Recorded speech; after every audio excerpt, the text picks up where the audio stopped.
नमस्कार, मी प्रीती। आवाज इंडिया मराठीमध्ये आपल्या सर्वांचं स्वागत आहे। तर नजर टाकूया आजच्या टॉप 10 महत्त्वाच्या घडामोडींवर। महाराष्ट्रात पावसाचा जोर चांगलाच वाढला आहे। पुणे वेधशाळेने वर्तवलेल्या अंदाजानुसार आज संपूर्ण महाराष्ट्र आणि गोव्यात वादळी वाऱ्यासह जोरदार पावसाची शक्यता आहे।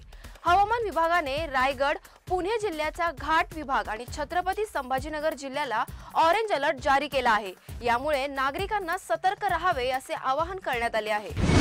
मराठवाडा, विदर्भ, पश्चिम महाराष्ट्रासह उर्वरित विभागात पावसाच्या सरी कोसळत आहे। अशातच मराठवाड्यात सलग दुसऱ्या दिवशी अतिवृष्टीचा जोर कायम असल्याचे चित्र आहे। परिणामी अनेक गावांसह शहरातील जनजीवन विस्कळीत झाले आहे।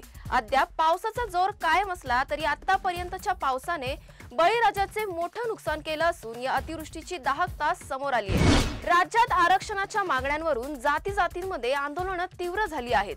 बंजारा समाजाने हैदराबाद गॅझेटचा आधार घेत अनुसूचित जमाती प्रवर्गातून आरक्षणाची मागणी केली असून यासाठी बीड आणि जालन्यात मोठे मोर्चे काढण्यात आले। यावर बंजारा आणि वंजारी वेगळे आहेत का या धनंजय मुंडे यांच्या विधानामुळे वाद निर्माण झालाय, ज्याला हरिभाऊ राठोड यांनी विरोध दर्शवलाय। दुसरीकडे बंजारा आणि धनगर समाजाच्या संभाव्य समावेशाला आदिवासी संघटनांनी तीव्र विरोध केलाय। नंदुरबार, हिंगोली आणि गोंदियामध्ये मोर्चे काढून धनगर, बंजारा यांची आदिवासी समाजातील घुसखोरी खपवून घेणार नाही असा इशारा देण्यात आलाय। घोडबंदर रस्त्याचे काम पूर्ण होईपर्यंत घोडबंदर वासियांची वाहतूक कोंडीतून सुटका व्हावी यासाठी उपमुख्यमंत्री एकनाथ शिंदे यांनी रात्री उशिरा सर्व यंत्रणांची बैठक घेतली। यावेळी घोडबंदर रस्त्यावर रात्री 12 वाजल्यानंतर जड वाहने सोडण्याचे आदेश एकनाथ शिंदे यांनी सर्व यंत्रणांना दिले। दरम्यान रात्री 12 वाजताच्या आधी वाहने सोडणाऱ्या आणि वेळेचे बंधन न पाळणाऱ्या अधिकाऱ्यांवर कडक कारवाई करण्याचे आदेश समन्वय समितीचे अध्यक्ष व ठाणे जिल्हाधिकारी श्रीकृष्ण पांचाळ यांना दिले आहे।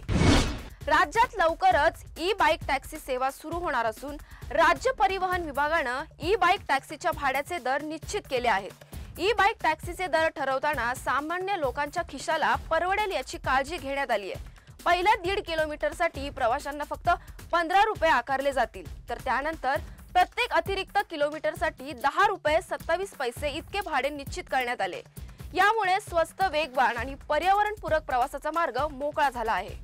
इन्कम टॅक्स विभागाने 2025-2026 या कर निर्धारण वर्षासाठी ITR फायलिंगची अंतिम तारीख 15 सप्टेंबर 2025 वरून 16 सप्टेंबर 2025 पर्यंत वाढवण्याचा निर्णय घेतला आहे।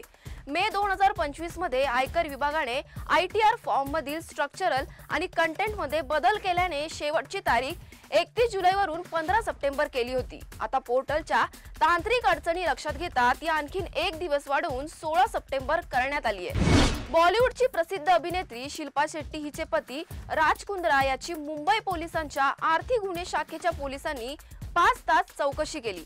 राज कुंद्रा यांच्यावर 60 कोटी रुपयांचा घोटाळा केल्याचा आरोप आहे।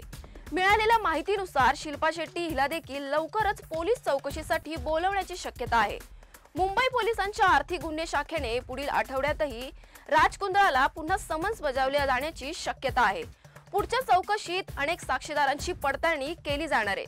या चौकशी दरम्यान शिल्पा शेट्टी हिला देखील लवकरच बोलवले जाण्याची शक्यता आहे। आशिया कप मध्ये भारत आणि पाकिस्तान यांच्यातील लढतीत भारताने पाकिस्तानचा 7 विकेटने पराभव केला।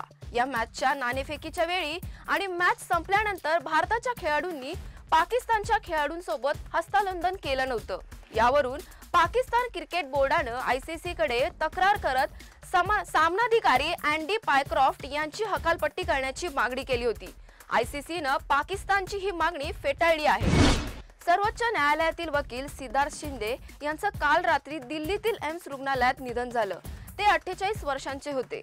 शिंदे यांना सर्वोच्च न्यायालयात असताना चक्कर आली होती। त्यानंतर त्यांना एम्स रुग्णालयामध्ये हलवण्यात आलं, मात्र हृदयक्रिया बंद पडल्याने त्यांचा मृत्यू झाला।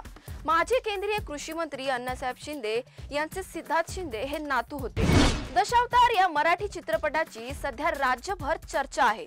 ज्येष्ठ आणि प्रसिद्ध अभिनेते दिलीप प्रभावळकर यांनी या चित्रपटात प्रमुख भूमिका साकारली आहे। दरम्यान मनसेचे अध्यक्ष राज ठाकरे यांनी देखील हा चित्रपट पाहिला असून त्यांनी चित्रपटाविषयी खास प्रतिक्रिया दिली आहे। प्रत्येकानेच पाहावा असा हा चित्रपट असून प्रत्येक संपूर्ण महाराष्ट्राला त्यांनी एका मुद्द्याची आठवण करून दिली आहे। त्यांनी या चित्रपटात काम करणाऱ्या सर्वच कलाकारांचे तोंड भरून कौतुक केले आहे। अशाच महत्त्वाच्या बातम्या बघण्यासाठी पाहत राहा आवाज इंडिया मराठी।